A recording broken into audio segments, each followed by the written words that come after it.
which has the form of knowledge. Now he said, let me bring this back. Proves the things that are more excellent, being instructed out of the law. Yeah? And are confident that thou thyself art the guide of the blind, the light of them that are in darkness. Right, you claim to be these.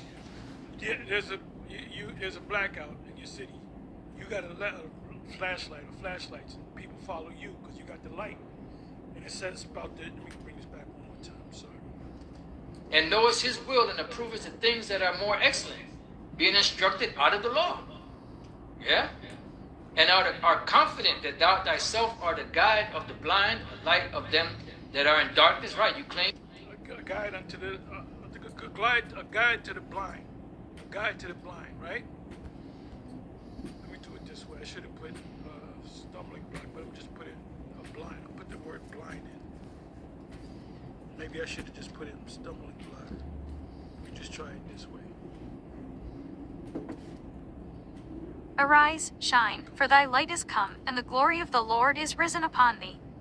For, behold, the darkness shall cover the earth, and gross darkness the people, but the Lord shall arise upon thee, and his glory shall be seen upon thee.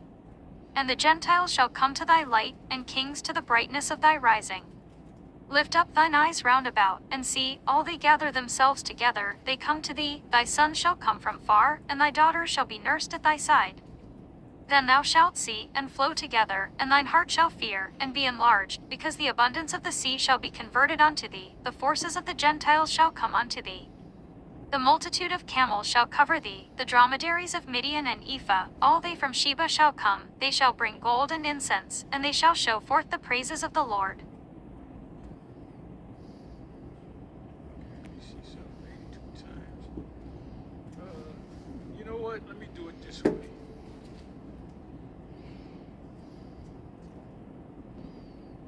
Let me do it this way.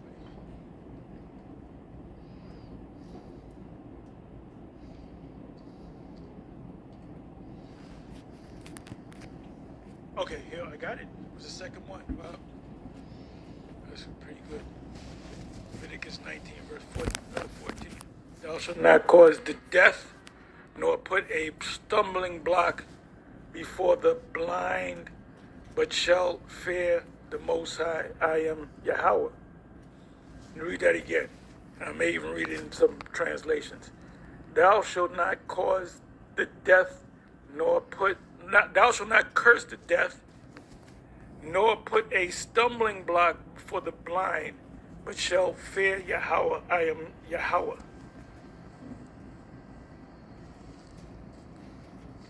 That's talking about, you see a blind person, well, let me put this rock in front of him so he can fall and we can laugh at him. But it's really talking about spiritual rock or stumbling block. When Nate tells you that, like this guy, Deacon Malachi, he says that Deuteronomy, he mentions Deuteronomy 21:10, and he says that's a nigger law. That's a nigger law.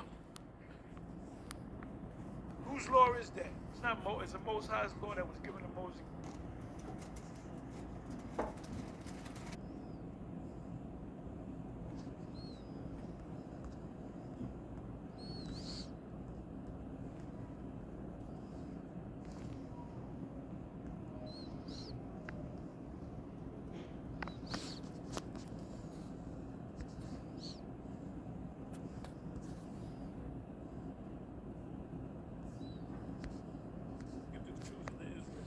So the Most High gave him a nigger law. So I guess the Most High is a nigger God. You just call the Most High a nigger, and you call Moses a nigger. And you the nigger, man. You the nigger. I hope you're watching too. Because if you don't come out of that nonsense that you in, you're gonna get put to death too by the Most High. How about Shem Shai? And none of you motherfuckers call on. All you got Christ and Jesus and Christ. And then when somebody asks you about the true name, you bring out some stupid ass scriptures. There's one scripture you dummies bring up talking about that his word is above all his name. That means you can't use the name of the Most High. What's all throughout the word? His name, the Lord's name is written in the scripture. Lord, the Father, and all that is written in there thousands of times if you look it up. So the stumbling block before the blind is to say, oh, no, the stumbling block before the blind is, oh, you only supposed to have one wife. Right? Well, the scriptures give you the law saying you can have more than one wife. I guess that's a nigga law too. So that's a stumbling block. So guys listen to you because they fear their precept. Their fear toward me is taught by the precept of men. So Nate is able to change the law. MOTB, I always go into that. That's a stumbling block because you're going to cause some people to take it thinking that they're doing the right thing and they're going to be destroyed for it. So this stumbling block is a spiritual stumbling block.